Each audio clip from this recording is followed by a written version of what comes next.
Where's the tissues? Right there. Should we put them in there? Maybe behind you. Right here. Thank you. On your table? Okay. Behind you, like here. I'll be there. That's a template.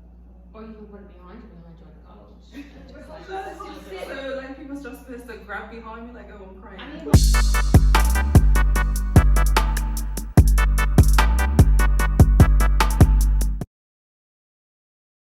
Hi guys. Hello. hey. This is a new segment that I am starting. It's called The Conversation. I've tried to do this before by myself, which makes no sense. So I got some friends. And so this is a kind of sensitive topic. We are talking about the loss of fathers. So all of us have lost our fathers at different ages, but I'll let everybody else get into that. So just, I guess, a little intro. This is my friend Brittany. We've been friends for a very long time. This is my friend Capri. Hey. We've known each other forever. We went to nursery schools together. And this is Chakray. What up? We have What been up? friends for also a long time. Yeah, very long time. Since like 2010, I think. Yeah. And Ria's back there, but you can't see her. Hi, Ria. So Bria. So, as I said, we are discussing the loss of a father. Most of us have lost our fathers recently, except for Chakray. I lost my father in 2019. It was like 3 weeks after my 28th birthday, I think. Yeah, no, it was rough. So I guess we could just talk about, we could go around and say how old you were and like sort of what that was like if you want to be friends. Sure. So I'll go first since I think my father passed the longest ago. I was actually 9 years old, and I lost my father. I'm now 34. But I remember like it was yesterday, as we all do, and we always will. You know, he actually died in a head-on collision. He was riding his bike, and a woman crossed him off with her van, and that was the end, unfortunately. And it was like maybe 3 or 4 days before I was going into P5. So I missed like the first 2 weeks of school that year. And it was rough, but you get through it. So yeah. It's like a timing thing. Yeah. The timing was horrible with my dad's pass, and like I was 28, so he passed in 2019, and for us it was like a month before our wedding day. Right. So we were like, my wedding planners called and what makeup artist do you want? I'm like, I don't care. it was so much going on at that time, but my dad passed away with acute myeloid leukemia. So it was very aggressive, very quick. And it was really unfortunate because I also lost my mom like 3 years prior. So it was a real shock to the family, and it was really tough to get through at the time. Yeah, right. And a month before the wedding. Yeah. Yes. Right. We're a husband and wife, by the way. Stop that. Yeah, you plug In case they missed Wow, that one. yeah. Right. My daddy was actually on vacation with his girlfriend, so they went on a cruise. And like I said, it was 3 weeks, about 3 weeks after my birthday. And I had just seen him. The last time I saw him was when I came for your wedding. And the funny thing about that is I wasn't sure if I could make it, but I just felt like, I was like, no, I need to come home. And I was like, you could just see everybody at Christmas, just come home for Christmas, like we can't afford you, whatever. And it's like, everything she was saying was perfectly reasonable, but I was just like, no, I need to go. So I managed, my friend actually bought me a ticket home. Just nice. And I was spending a lot of time with my daddy, but I wasn't staying at home, so I was like between houses. But I spent as much time as I could, and I could tell he was really excited that I was there, and like he was watching tennis with me and stuff. And I'm like, you don't even like tennis. So it was like really excited. It was like a good time. So then I came back, or I went back to England. I had my birthday the next month, and like we were talking. And then on Halloween, like he sent me a video, and he was like, oh, I'm in the hospital on the cruise. And I was like, hospital? And he was like, short of breath.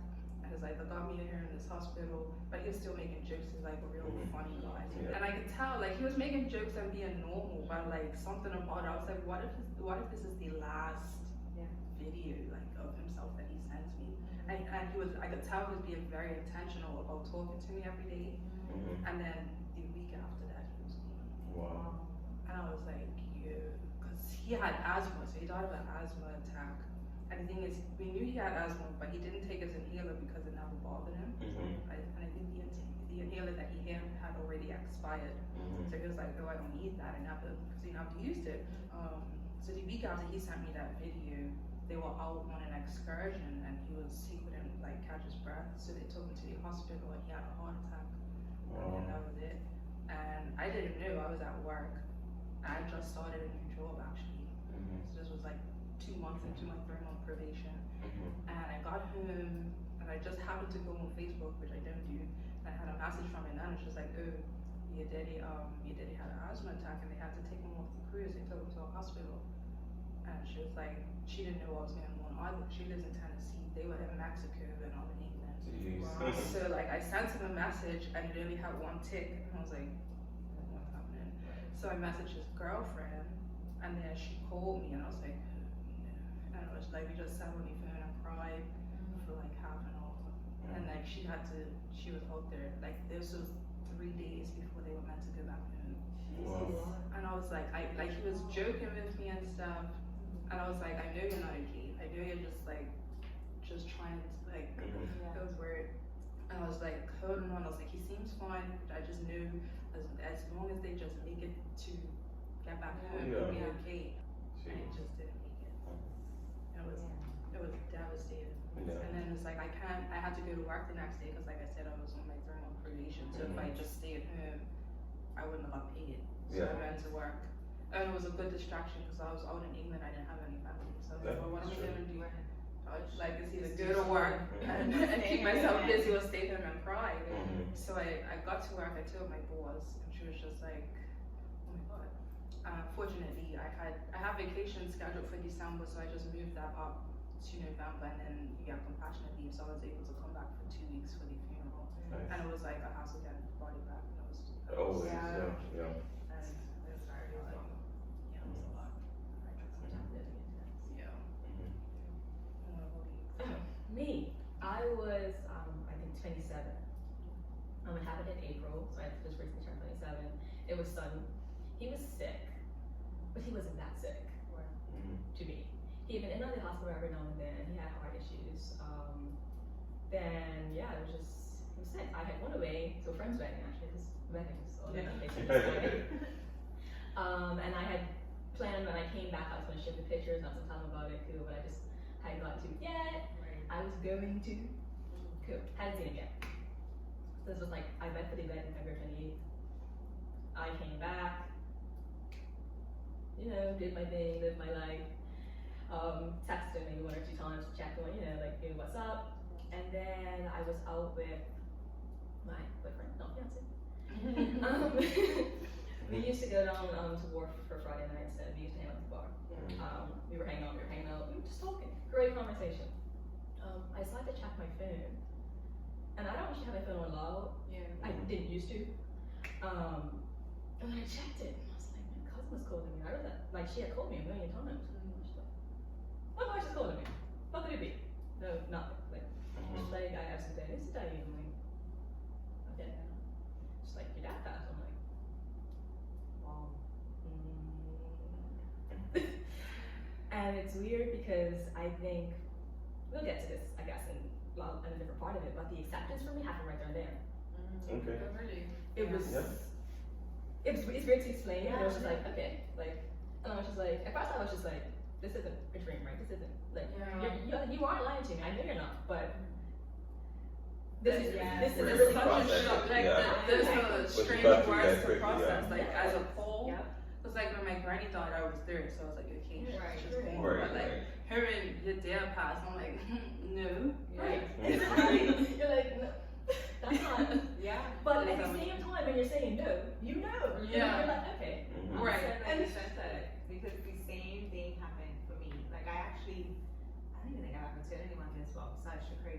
I left before my dad passed away. So my dad was overseas in a hospital in Illinois, and we were going back and forth for like a year and a half, like month after month, just going for weeks at a time. And it got to a point where, with all the transitions, the wedding plan, with everything that was going on, I was waking up every day with like panic attacks, just like not in a good headspace. And I remember Jakari came up to meet me, and I was just like, I can't do this anymore. Normally I'm like the strong, member of the family, but I was like, I can't do this. And I actually laughed.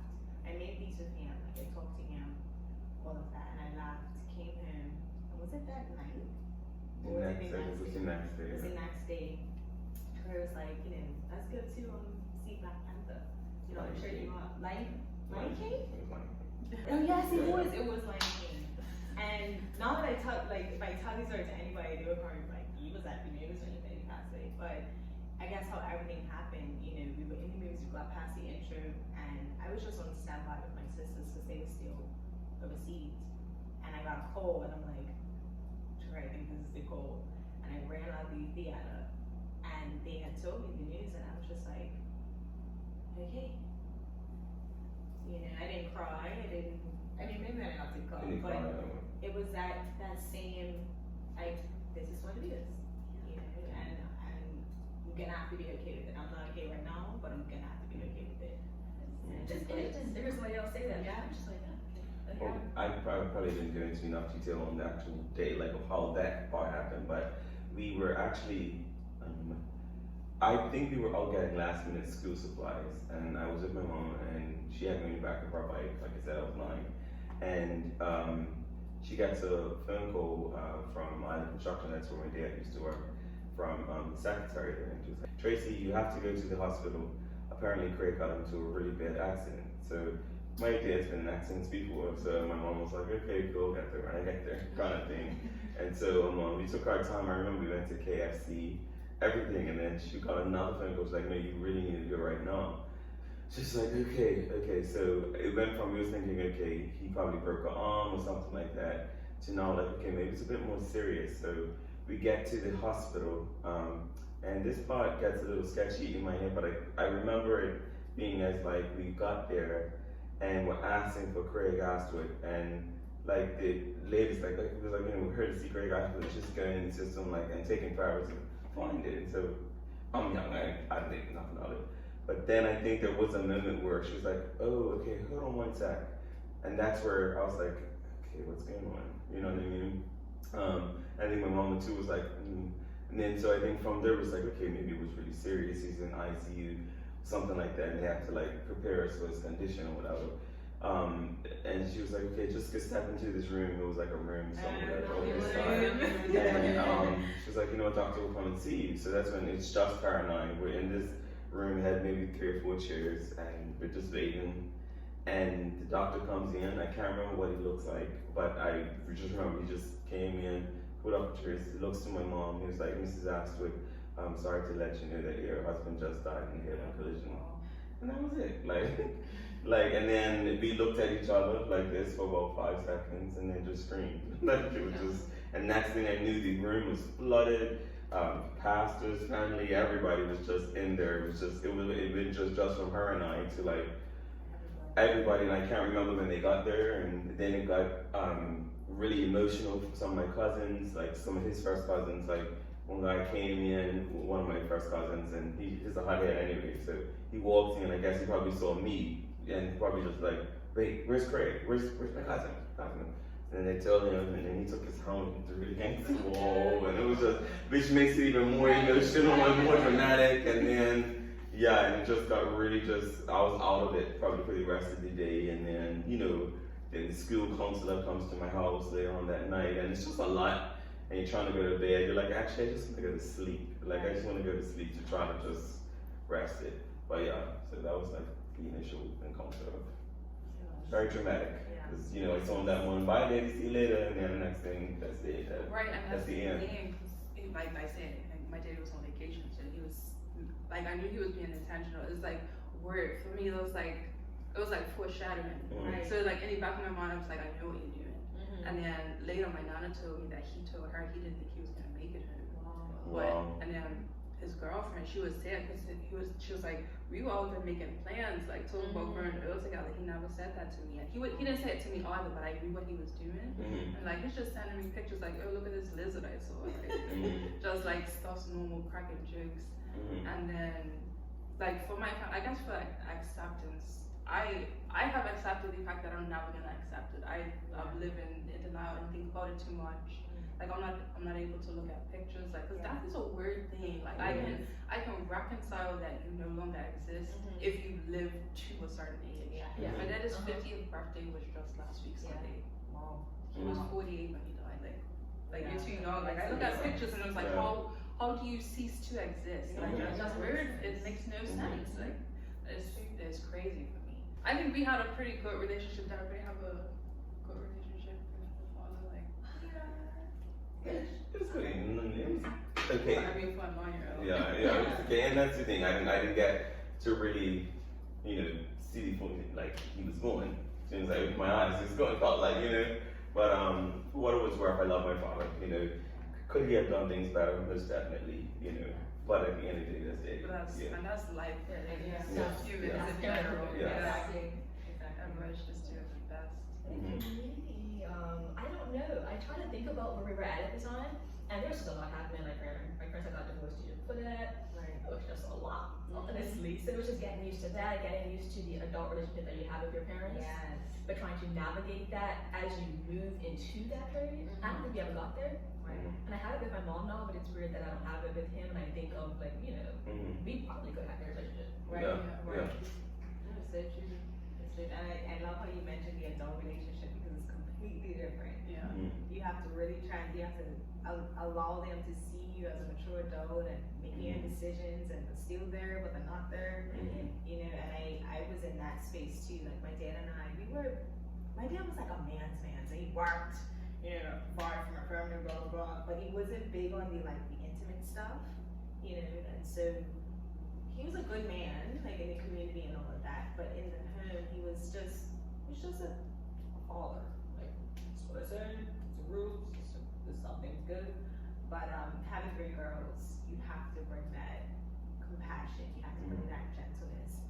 And that was just not one of his strong suits, So we had a relationship, but we were building on it. Like we were really trying to build that foundation after my mom passed. And I don't think we ever got there. We just started off, So it was a weird ending to our relationship. And for me, I think I was able to get there, because I think we had our struggles in my teens, because my parents were never married, so I grew up in my mom's house, and I would go see my dad on the weekends, and it was not that close relationship. But then when I moved back from college, I actually moved back to my dad's house to help take care of my granny, so we started to spend a lot more time together. And living there as an adult, I realized, I was like, yo, I'm a lot like you. This is why I like this. I would see things that he does, or just the way that he set things up. I was like, whoa, I'm really yours. And then I was his only child as well. I am his only child. So it's just we had that closeness. He would come, and we didn't stay in the same house. We were neighbors on the same property, and he would just come down and just sit on my bed and talk to me, and then be like, all right, no, it's hot, I'm leaving. Or he'll come and talk to me through my window, and then I would do the same thing. I'd just come up to him, and then my cousin was staying with us, and we bonded over just how annoying he was. So we did have that adult, I guess, relationship. So I'm grateful for that, and I was grateful for you guys getting married, so I could see him that one time, and just seeing how, just seeing how excited he was that I was back. We didn't talk every day, but he would call me randomly and we'll talk for hours. So I appreciated that. And after he died, somebody asked me if there was anything I wished I could have done differently, or if I had any regrets, which I thought was an interesting question that I wanted to see you guys. For me, it would have been more, obviously, losing my father so young. I guess being that he would have been the parent and I was the child, especially at 9 years old, I couldn't really do too much. But I think that we definitely could have bonded more, while he was here. And I guess when I do mention there are shortcomings within his parenthood or whatever, that would probably be what I'm referring to, is that, there was a lot of time missed that I think, even at that age, that I think we could have capitalized on a bit better. But yeah, I can't really say I regret it because I guess it happened. You know what I mean? And it seems like what you were saying, like you kind of accept that this is what was gonna happen, and but yeah, if I can do one thing over or go back, I would say I just wish throughout those 9 years that I did have them, that we could have spent way more quality time together. Yeah.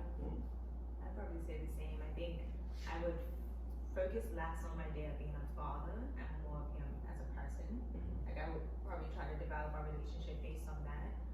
But I think a lot of our shortcomings in our relationship is because I was looking at him as like here's my expectations of a father versus you're just a person, you know. So I think if that was any regret that I would have is to just have looked at him as a person and treated him that way versus you know, always looking at him as a father. Right. And yeah, when I asked that question, it was the same, just more time. There was nothing that I wanted to do differently. If it was anything I would change, it was time. Yeah. But that's gonna be true no matter what. Yeah. Like even if I spent every day with him on that trip, I would still want more time. We'll never be Like the only thing I could think of was there was one day in particular he was going to take my uncle to the airport, and I had plans to go to the beach, and I was like, okay, I should go with him to the airport, like good times to have the drive together. And then I was like, oh, I don't really have time. I'm gonna just go to the beach. I was going to the beach with Sakayla, and I went home to my mama's house, and then my mom wanted to come, so it was like, and then I had to wait for my mama to get ready. And it took so long. I remember being there thinking like I could have went to the airport. I could have went to the airport. I got back and we would have gone to the beach at the same time. So I think about that. Like just more time. Yeah. There's that one thing as the only thing I could change. And then even if I did go to the airport, it still wouldn't have been enough. Absolutely. Yeah. So true.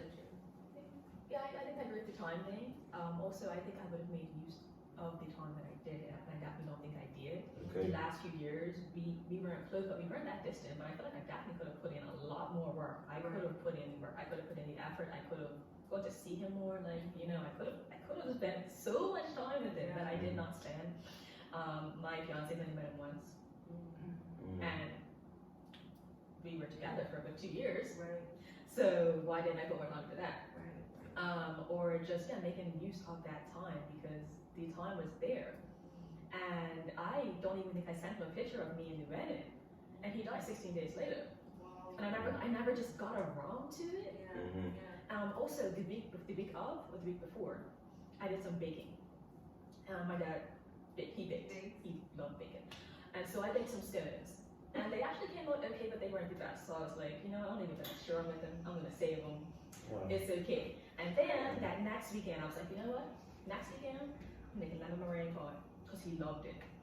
And I found out on the Friday, I bought everything that day, and I was gonna make it Saturday. I still made it, but it was just like I was going to, Right. And it's just that feeling of Yeah. I know I that was you're, good. I know that you're the interviewer, but do you feel guilty for that? Like, do you guys, does guilt set in for any of us for that? Like, every day, every say you didn't, like, every yeah, single day. I don't think I have any guilt.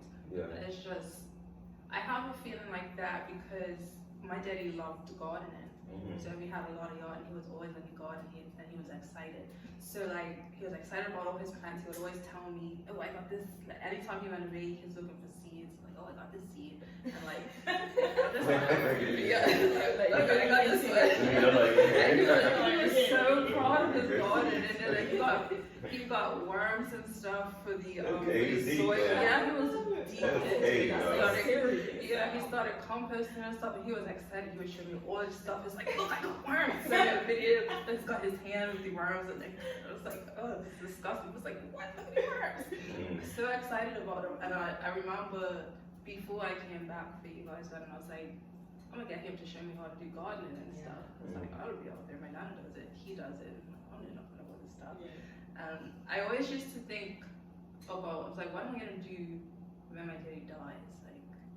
If you ever leave me, like, what am I gonna do without you? Like, I don't know how to take care of this. Wow. And my daddy also doesn't like pictures, so I used to try to get pictures of him, but he would always mess them up. So we don't have many pictures together. That's one thing I guess I regret. But as far as guilt, I don't really have that, but I do just have those things like I wish I would have thought to get him to show me how to do the garden stuff when I was here. Like when I was living there with him for 2 years, and he was always excited, and I was never just out there in the garden with him. That's what. Wow. Yeah. This is little things. Yeah. Like I think I regret getting to know him, like getting to know his story, getting to know where he came from. Well, I know he came from Bermuda, but you know what I mean. Like just more about him. I think I just focused so much about him as like my dad. I didn't really get to know who he was as a person. Like, he loved gardening too. He loved archery and all this other stuff, and I just never got into it with him. Like, and I wish I would have got into his interest more and spent time on him as a person. That's my biggest regret. I think part of the guilt for me though come from how he died, because he died suddenly in his home.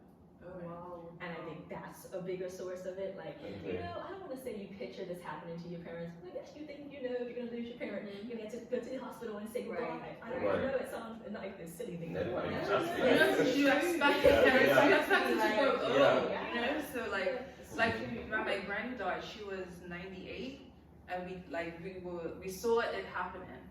So it wasn't a shock. It wasn't a shock, right? Yeah, like I came in one day and found her on the floor. And so we called the ambulance, we took her to the hospital, the doctor was like, probably like a few hours. So the next day we went to the hospital, we was just sitting there with us. Like, you expect something like that. You're supposed to grow old.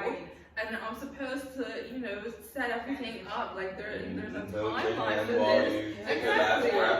Like, you know, I could come sit with you and say it's okay, I'll be okay. You can go now. That kind of thing. There's a timeline. And then they did exactly, but they didn't follow the timeline. So it's just like, oh, what are you doing? At all. So for me, it was just like, I never thought that I would be getting a phone call, I would be going to work, I would be going to see him. Right. Oh my gosh. But that feeling. they called, that's really like, in my head I was like, I didn't plan this. Like this wasn't what I was thinking of when I lose a parent. It was nothing close. And of course, and that's, you just have this conception, so you think that's how you think it's gonna be a certain way. It's a terrible experience that for those left behind. It's not that shocking way. It's just not.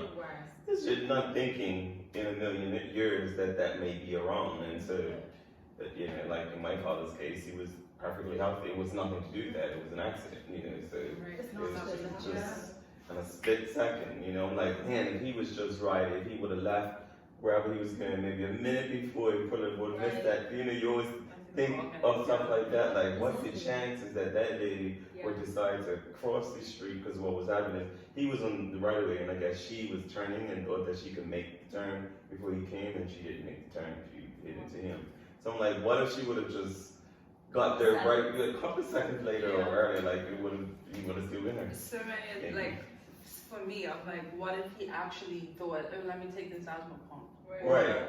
Or let me just get a just in case. And the thing is, it started acting up at the first stop. So like they were on a cruise. So the first stop was Colombia, and he was having trouble. And they tried to get him off the cruise, and he said no. So like now I'm like, what if he got off in Colombia? And he was like, they ain't leaving me in Colombia. So like Mexico was the last stop that they was trying to get him. He was like, no way, I paid all this money, they ain't leaving me here. And I understand his reason too, you know, like what we, because again, it's not thinking that this is, it's like, oh, it's just a little asthma. They're not animals in Colombia to take care of it. Yeah, I mean, like, other days, people that you leave me in some third world country, like, and it's just, and it's crazy. Like, what if you got off in Colombia? Or what if they changed the cleaner products? Or what? Just so many what ifs. Or what if you actually, like, after that happened in Colombia, what if you got a asthma pump there or something? And it's funny that you would say the what ifs, and I hope I'm not going to hear the work again, but it then comes to the acceptance of, well, that's what didn't happen. He didn't get off. You know, he did leave work at that time, and that lady did come at that time, and you know, and that's where it hits him. It's like, well, I can watch it all day, and that's where it really gets emotional, I guess, because you're like, dang, life isn't promised, as you know, to anybody, and the what ifs they really don't matter. We can imagine and dream about it all we want, but for whatever reason, our path didn't, you know. And that's where the acceptance comes in, and you know, anyway. So I want to go ahead, but one thing I did want to ask was, how did you guys deal with, I guess, external support and comfort from other people? Like, what was it? Like, I could say for me, it was very much appreciated, but it got to be overwhelming. I think we all would say The that. type of person I am, I was just like, Yeah. I would be there. And I understand because, like, so people want to be there for you because it's a terrible thing. And I was off in England by myself, and I lived alone. So my friends were like, "Oh, you shouldn't be alone." Everybody's like, "Oh, you shouldn't be alone." And I was like, "But no, but I want to be alone." So true. Yeah, and I think that like even in this, you know, the four of us here and any other people that we've met that have lost parents or whatever, there's a certain maturity that we all have. Like I can almost tell, like, you don't have your parents, do you? Like, you lost your parents. Like, because we have that empathy and we understand that, because, to answer your question, first before I get to that, same way, you know, it was great. The flowers, good grief, you guys, like, come on, y'all, like, it was botanical gardens up in my house. I mean, I never seen so many flower arrangements after a while, you're done. Like, after the 10th arrangement comes, you're like, really? Like, guys, I mean, y'all can spend this money, you could give somebody towards the funeral, right? You know what I mean? Like I mean, you had so much flowers, and that's what I remember. It was a long time ago, but I just remember every ding ding ding, flower, like, we saw the flower guy more than anybody. Like, everybody got tired. Like, so anyway, all that to say that after a while, it really does get a bit overwhelming, and I think there were times where my mom, I can't remember who it was, maybe with my school council, like, just asked that they just take me away, because people kept coming over and they bring all the food, grateful. And that's what I'm saying, I don't say it from like anyone that's listening, family members, we're not being ungrateful, we're thank you for the flowers, we appreciate the cooking, we do, but you know, there are moments where you just need to just rest and every time a flower arrangement comes, it really reminds you that they're going. Yeah. Exactly, and then it's like, oh, so, and everybody means well, it's because you know so many people, so like, it's the first for them, but because you get it from so many people, it's just like, like, I would be having a good day, and then I'll see somebody like, oh, how are you holding up? And I'm like, wait, what are you, right, we're doing this again, right, over you. And then, like, my daddy grew up in, like, where my house is like homestead, so that was my grandma's house. And she bought that when my nana was 6 months old. So like everybody, like people I don't know, they know me. So I came back and I remember I came up these steps and somebody was driving past and they were like, "Afternoon, my condolences." I'm like, dang, it was fine. Thank you. Thank you, stranger.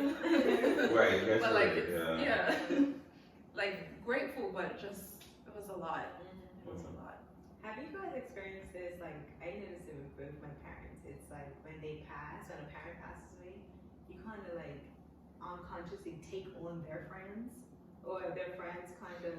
That didn't happen to me. Okay, because I think when both my parents passed, it's like their best friends then came into my life almost as, not, I wouldn't say trying to be parents, but wanting to fulfill that role. And I think I was so rejecting of it. I was just like, you're not my mom, I'm my daddy. I'm not your friend. We're their friends. And that comes with the aggression of people wanting, like, to go back to the question that you asked, people just over, and again, we're we're thankful. Because I don't know who be like, oh, so what the hell, right? Baby down. No, of course we appreciated it. But it does get overwhelming, and that's just the best way that we could describe it. Like, and after all, and like Shakara said, it's very real. Like, you finally have a good day, and you're finally like, okay, I'm listening to my music or whatever you do. You might be drawing, you might be doing whatever, like, going for a run, I don't know. And then someone has to be like, oh, and usually bringing up the fond memories that irritate me. I don't know why. That's just something like, because you know me and Daddy, we used to. Okay, all right, see you later. Right enough. Bye. Especially when you I don't know why. have that. Yeah, maybe because I'm like, okay, yeah, I know you did, but we're really old this time. Okay, cool. You know, And it's different. I know they mean well too. and there's really nothing you can do about it because you mean, and sometimes it's for them too. Yeah. I know one of my dad's friends, she actually lives in England, and she reached out, she found out on Instagram from my post, and I was like, oh, I'm so sorry you have to find out like that. And she was saying that she wants me to come visit her, and she doesn't feel like she'll have closure until she sees me.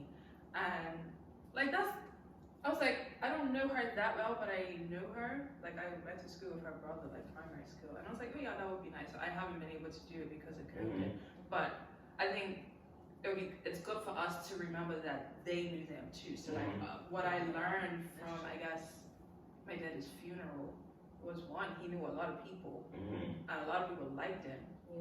Because like I said, I'm an only child, so like he was just mine. You know, like I knew him in the context of my family, and he was an only child as well because his mom was an only child. So like I just knew as us, it's me, my daddy, and my granny. And this is the dynamic. So like hearing other people's stories and getting to meet all these people. Oh, your daddy did this for me, and all of that. Like it's interesting. A lot of times it's like I don't know you and I don't really care right now, but like thinking back on it, it's nice to see how he impacted all of these people. And that sort of thing, and I think being mindful of how like these people are also hurting. So like it's a matter of like, oh, I'm so hurt by this. I can only imagine what you must be feeling. I want to show you that I'm here for you. Right. So like this is why it's not complete. I'm not complaining. Just being honest. It's just my experience. I feel like people just want to reach out. I think your post broke my heart. I was heartbroken. Like anyway. But what you said about people just like wanting to express things, I was in the middle with it. I loved hearing about my dad, but then it was just that weird feeling that you get. It's like, man, like he was an awesome guy, but then just like a man. Bittersweet. It's very bittersweet. But I still get it. It's just fine. Like it's great to hear. But like I started my new job a little while ago. I was talking to somebody and they were like, oh, that was my friend, you know.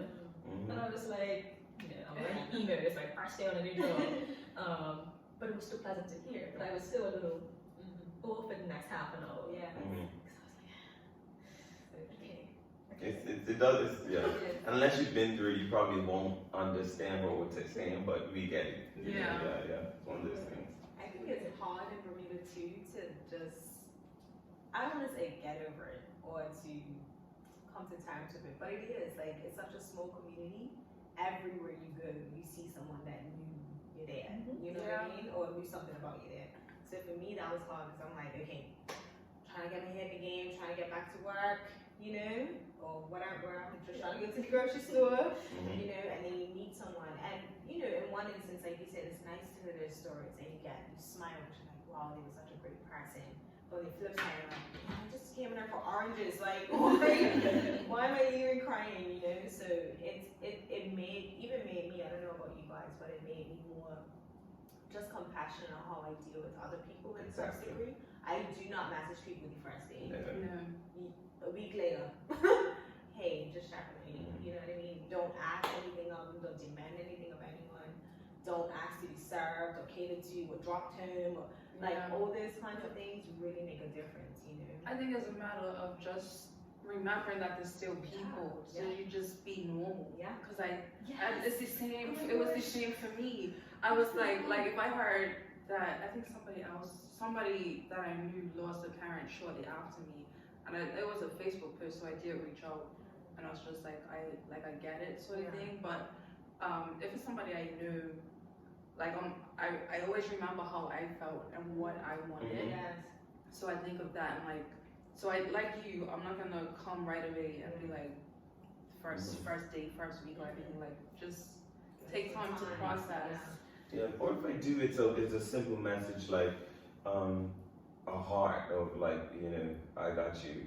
You know, heart, praying, prayers up, so that they don't have to send this big dissertation back to me, like, because that's where it comes from, like, hey, I'm just letting you know that you're gonna get through this storm and this valley and So then I have to say, thanks so much, I really appreciate it, and I'm like, I just want to say thanks heart. So send me a message where I can just say thanks heart. So you just say, hey, look, praying for you, prayers up, or something, heart. then I'm good. Like, you know, and so I try to, and that's something that we've learned, I guess. And what I would do is I just send something quick, and then maybe 2-3 weeks later, I would send the more elaborate thing. Andy, how are you? It's like, Yes. Yes. I know that you're trying, and I really, really, really appreciate you trying to reach out to me. I do. But don't ask me. Just say, you know, hey, how are you? Like for my friends, like Father's Day, I'll be like, hey, what's up? Right. Like I'll just shoot out, just like I won't even mention it. Just in case you want to talk, that's fine. Right. Right. Just saying what's up as a normal person. Just saying hi today. Hold on, David speaking to you. So I think my first Father's Day, I did get people reaching out to, like, I was feeling weird. I was in a weird mood, but I didn't know why. And then I was like, oh, it's Father's Day. Oh, that makes sense. So, cause somebody reached out to me and was like, just like checking on you today and all of this stuff. And I knew today must be hard for you. And I was like, why today must be hard for me? And I was like, oh, right, okay. So like, I think going through it, you realize what, because again, they mean well, but you can tell who's been through it. So like for me, reaching out to somebody who's dealing with grief, I'm not gonna say let me know if there's anything I can do, or let me know if you need anything, because what are you gonna do? Right. I'm like, bring them back to life. But I need to bring them back. That's what I want. Like, no, it's nothing. There's nothing. And obviously they mean like, so like just to make it easy on you, but I'm like, well, it's the only thing I like. I don't want food. No, I don't want groceries. And I think to comment my condolences, it got under my skin. I'm like, what does that mean? What does it mean? And I know it's something normal and it's obvious, but I think it was such like a blanket statement. I'm like, okay, what does that mean to me? Like, you know, but I had this one friend, I would never forget. She reached out to me, she was like, this absolutely sucks. Like, this is the worst thing that can ever happen to you. And I can't tell you that it's gonna get better, but I'm gonna tell you to get through it. And if you need me, I'm here. And I was like, something like, you know, a real message, you know, and again, I can't not ungrateful, because it is people, you know, just being considerate and reaching out. But I think getting a message like that, it was like, okay, well, you've been through some stuff. Exactly. Because like you wouldn't know. Right. And that's the thing that I keep telling myself to remember. Because like people just want you to know that they're there for you, that they're thinking about you. But it's so weird because you can feel these like kitty gloves. You can feel it through the message, but they're just like, exactly, and you're just like. So and really, you just like just be normal, like really, just say hi. Something else. I think one thing I know, I won't keep going, but for anyone that's lost or has a young person that lost a parent, like how I was, one thing in that age group is the people that you don't know, never met before, coming up to you saying, you know, I'm your grandpa or that thing. If let's say it happens to a younger cousin of mine, I would totally protect them from that. That's what I would definitely recommend. Don't, if they don't know who you are prior to the death taking place, don't even. Nobody wants to hear that was my best friend. It really used to get to me. You know what? You know who I am? No. If I knew who you are, I would say, hey, Uncle, whoever. Like, I don't know who you are. Oh well, I'm your grandpa. You know, for real. You come now, like. No, and especially when they can't defend themselves, like your dad can't defend himself. This is your grandpa. This is my best friend. So I would just say that I don't know. That used to mess with me. Because it'd be like, well, my daddy's gone now. You're trying to show up. Don't know who you are, and it happened all the time. It's just like it just messes with you. I can't explain it, but it's like as a young person, That actually kind of just goes into the last point. My last question was if any of you had any advice or words of comfort to somebody who might be going through the same thing, or even people who would, like people who know somebody that's going through a loss. So like, if that's your advice. I guess I'll pick up to that briefly. I mean, just be sensitive. For those of you who know someone going through it, I guess just be sensitive. to know that it's hard. Everyone grieves differently, and they probably grieve differently from you. So don't expect, if you're a person that needs a lot of people around, they may not be that. You know, so you have to be sensitive, and the best way that you can do is act like there's a million eggshells around them, seriously, and tiptoe around the situation, literally, like up until maybe like a month into it. That's when you can kind of be a bit more, and know that if you're not like a brother or a sister or another parent or the other parent or anything like that, then more than likely they do have some sort of support that's a lot closer, and that's what to lean on. And for all the kids, if you are a child or a young teenager that's dealing with this, it's going to be tough. There's a lot of things that you're going to wish that your parent was or your dad was a part of, graduations, football games, that little thing that you may not get to experience. But don't pitch a tent there, you know, just go one. And I think to turn it around, you know, I had mentioned how we talked about how people overwhelmingly came to us and said this. So one thing that always still puts a smile on my face, and people still do to this day, is tell me that my daddy would have been proud of me for everything that I've accomplished. People to this day, 20-something years later, come and say, you know, your daddy would be so proud. And so that's how you can be an encouragement. You know, let them know that, you know, the parent would have been proud. So yeah. That's cool. Like, you took all my ass. Mm-hmm. But if I could say one thing different, I don't know, I'm more of a practical person. So when it comes down to when you first find out that a family member's passed or someone close to you passed, like, and you want to offer help, just offer practical help. Like, I know as a young person losing a parent, there's a lot of things our parents didn't share with us because we're just entering into adulthood. So certain things we just didn't know. We didn't know how to handle a funeral.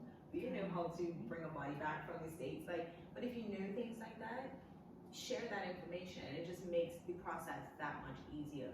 I know for us it did. And that's one thing that really helped us through immediately after passing, someone passed. And then secondly, like I said in my last answer, like, just be real, just be transparent. Like, we don't always want to sit and talk about the person that we lost. Sometimes we just want to talk about the last book we read, or, you know, I don't know, whatever you're interested in, or how your day is going, or what you plan to do that weekend. You know, not feel guilty for mentioning or not mentioning our loved one that passed away. You know, Yeah. so yeah, and that would be my good advice. Practical help, like, not. Again, I'm grateful for the flowers, grateful for the food, grateful for stopping by and all of that. But if you have any practical help, or, you know, I don't know, anything that can make the process easier for us, I think that would be the most helpful and be real. I want to speak to new members of the club. This is the Dead Dance Club. I see. So for new members of the club, I guess I would say grieve in your own way. Don't let anybody pressure you into feeling sad or crying or whatever. And because grief looks different Yeah, for absolutely everybody, does. and you should never feel guilty about that. Mhm. So if for you grief is staying at home for a bit and shutting people out, then do that for you. If for you grief is denial, because it was denial for me for a good minute. I was going to work, like I had to be out there for 2 weeks before I could come home, and I just had to go on with my day. And everybody's like, why are you here? What else could I do? Yeah. So just do what makes sense for you, and do that unapologetically, and don't let anybody pressure you or guilt you into feeling bad for that. And I guess for people who want to be confident, I think it's important for you to evaluate the relationship you have with that person, because it's really awkward. Come on now. It's Yeah. really awkward Okay. if you don't have a relationship and now all of a sudden you want to be in my Come on. space because you knew somebody that I lost that I was Yeah. supposed to, like, okay, you know, like it's weird, and it's hard on us because, like, I'm already grieving, I have a lot to deal with, and I don't know you, and the type of person that I am, I don't like to spend much time with strangers, but I also don't like to be rude, so I'm not going to tell you no per se. but like, you know, just be mindful of the relationship that you have and like stay in that lane. Like it's okay to offer words of comfort, but like I don't want to hang out with you. Right. You know. Yeah. It's so true. And we're accommodated naturally, so Yeah. I'm gonna say yes. You will say yes. Yeah, but it's like taxing. I feel like this is more for you now, but Right. I just be mindful. Not to say don't do that. Like if you have that relationship with that person, then fine. Like I say that in Alina's house. Mhm. It's my friend. Yeah. But you know, Mhm. that's what I think. I said all the good ones. You got something. I do want to build on the grieving in your own way thing, because for me, I grieved a lot differently than I felt that was expected of me. And I mean, nobody really said anything to me, but I could feel it. It took me 3 weeks to cry. Yeah. And part of that crying was more out of frustration than out of sadness, Yeah. because I was in the apartment now and I was overwhelmed. Yeah. I was still going to work. I took 1 or 2 days off just to play apart. We had some kind of vacation, we had kind of vacation in between that. It was just a lot. But I didn't move. I felt like how people wanted me to. And I was okay with that, but it was just hard because I was not feeling the complete support in that. Yeah. I was still doing everything that I wanted to do. Like I was in between cleaning out the apartment, which I was late doing, but I did not feel like it. Yeah. Despite people asking me how can they help, I'm like, I just don't know. I just want this to all go away. Right. I just want to burn the whole place down and make it over and done with. That is what I want right now. Mhm. But no, what can I do? What can I do? Calm down. So yeah, I was just managing your emotions because you can go through so much, and you can go through all 5 stages in 5 seconds, Yes. I'm back. and back, and then back on again, and it 5 years, huh? and it happens to me even to this day, where in 5 minutes I'll feel everything, and so just know that it's okay. You don't have to respond how anybody wants you to respond. If you're sad one day and then happy in 2 minutes, that's okay. You don't have to feel guilty about feeling happy or going on with your life without them. It's gonna hurt. It's gonna hurt a lot. It's gonna suck, and it really does suck. It really, really, really does suck. Mhm. But just however you feel is valid. No matter how you react. I was still going to the gym and stuff, and I was meal prepping and everything. I didn't change anything about my life, anything on my schedule, because that's what worked for me. Right. So whatever works for you for it, you just have to go for it. Feel how you feel, and speak up when you need to, because some people will just not understand you. You don't have to explain yourself to anybody, but some people you just need to tell them, this is where I'm at, this is just where I'm at, and I'm going to be right here. Yeah. And the only, just to add on to what you're saying, the only thing that I would say, if you feel where it may get unhealthy for you, i.e. self-harm or anything like that, that's when you want to consider going to seek professional help, and nothing's wrong with that either. You know what I mean? And sometimes professional help's better than calling your friend, like, believe it or not. So, because sometimes people do get depressed to that extent. If it's starting to get unhealthy mentally, if things are just going a little bit darker than you would want it to, know that, you know, and don't be afraid to reach out, you know. Don't be afraid to reach out to any of us, I guess, you know, if you feel like you need more help with that work, we got you. I think I don't want to speak for everybody, but I'm sure, you know, yeah. And I know we're piggybacking because of Chicago. I do anything. Just piggybacking off what you said, professional help. I know a lot of us, you know, when we just had such a traumatic loss, we don't want to burden those around us with our feelings. And I can speak to that, like professional help. I went to see a therapist shortly after I came back from the honeymoon, because I'm like, I haven't cried yet. Just like you, I'm like, I haven't cried yet. Like, is something wrong with me? Like, I haven't cried yet. I'm like, therapist is like, do you feel like crying? Like, well, and you don't realize the pressures or the I don't want to say control, but the expectation that other people put on you, those pressures, they feel like you have to be a certain way. But a professional therapist, counselor, whoever, can give you that shoulder, that ear, that unbiased opinion. And someone that's not connected to you, where you don't feel like you owe them anything, now that you share this deep, you know, feeling with them or whatnot. And they also pick your brain in a way where it helps you to grieve better, and if that's even a word.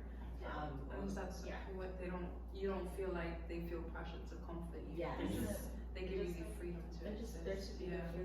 however you can keep it. Yeah, that is good. Nope. Guys, thank you so much. Thank you. Thanks for pushing this discussion because not everybody wants to talk about it or talk about it, but I find that it's helpful to talk about it. So like I wanted to do this because it's like for me it was a sudden loss, like you, and it's the sort of thing that nobody prepares you for. Because like we said, there's a timeline that we expect, and that's not how life works. So this is the sort of thing that nobody prepares you for. You never hear, oh, like you're not gonna grow up hearing at 28 your dad is gonna die. So get ready for that.